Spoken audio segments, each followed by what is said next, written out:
Hi, I'm Tom. This is Lucy, and this is Kitty Help Desk.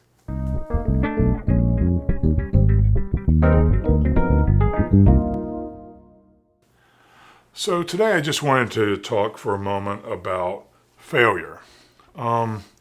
Failure gets a really bad rap, in my opinion, because it's a really great learning tool. It may be one of the best learning tools, especially with cats, but with people too.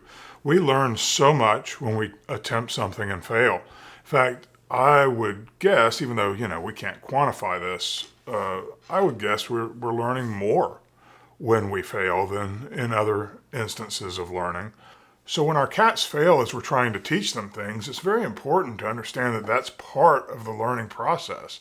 In fact, those are probably the most important moments in their training. If we want a cat to learn something, positive reinforcement is absolutely the way to go.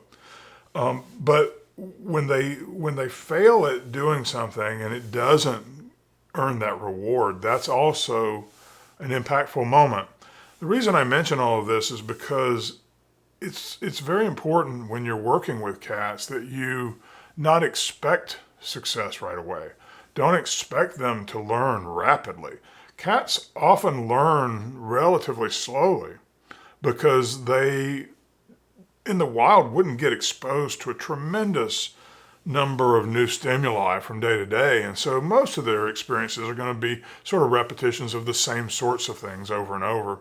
When they get introduced to something brand new, it can take them a little while to sort of come to terms with it. That's why sometimes I know some cats, you take something and you just put it on the floor. If it's something they've not experienced before, they're very wary of that. They're like, I don't know what that is, and I'm going to be very careful around that until I'm sure that it's safe. That's an instinct that has kept cats alive for for hundreds and hundreds of years. That they don't really accept new things easily, and that is something they've learned through the process of evolution. That's not a good idea. That if you want to stay alive, it's better not to eat the thing you've never experienced before, even if it smells good. And it's better not to just accept that something is benign when in fact that hasn't been proven yet. So when they're learning new things from us, very frequently they will be very skeptical about the new thing, especially if you try to push that on them. You should never really try to get them to accept something. Rather, give them a choice. Give them the choice of noticing it or not, and then just leave it there. Let them make their own choice about whether they like that thing, or they're interested in that thing, or they want to know more about it. But don't try to force it on them. When you push something on them, it makes them even more skeptical. I have to admit, that's sort of my response to that sort of thing too. If people really try to push something on me, I feel like I'm being sold. You know that feeling? Like somebody's trying to sell you on something, even if it's just an idea. That can make me a little bit like, I'm going to sit back here for a minute and evaluate, why is this person pushing this so hard? Cats feel the same way. So as you're working with them, a lot of the things that they learn learn through trial and error. We can't exactly explain a lot of the things we'd like them to know, like you're safe here. There's no way to tell them that. The best way is to show them that. Let them try a couple of ways of experiencing a place and let them see for themselves that that's safe. And then they'll be convinced, and they don't have to be sold on the idea over and over again. But that can take time. So when you talk about trial and error, it's really important to include the error part of that. It's not trial and success, it's trial and error. The error is the biggest part of that learning. And so don't get discouraged if they don't seem to be catching on right away.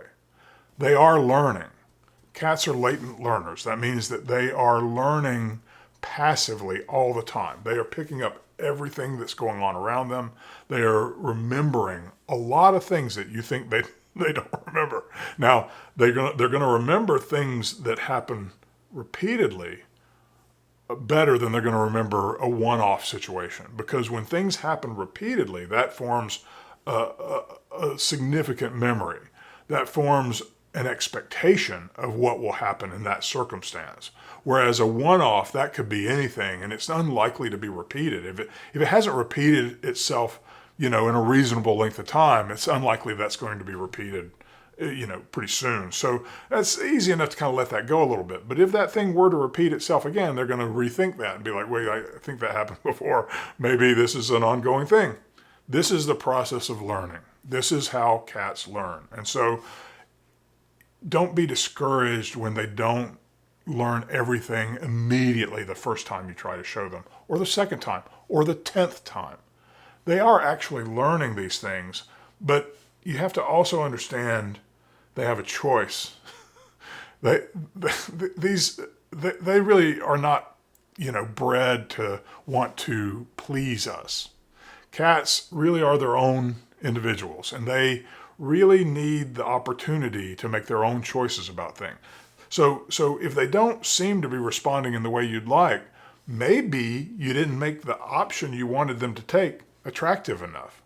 Maybe they just learned it and then they were like, I don't want to do that. That doesn't appeal to me. So make it more appealing. That's really the path to success with training in cats. Thanks for watching. Please like and subscribe, and I'll see you next time. Thanks. Bye.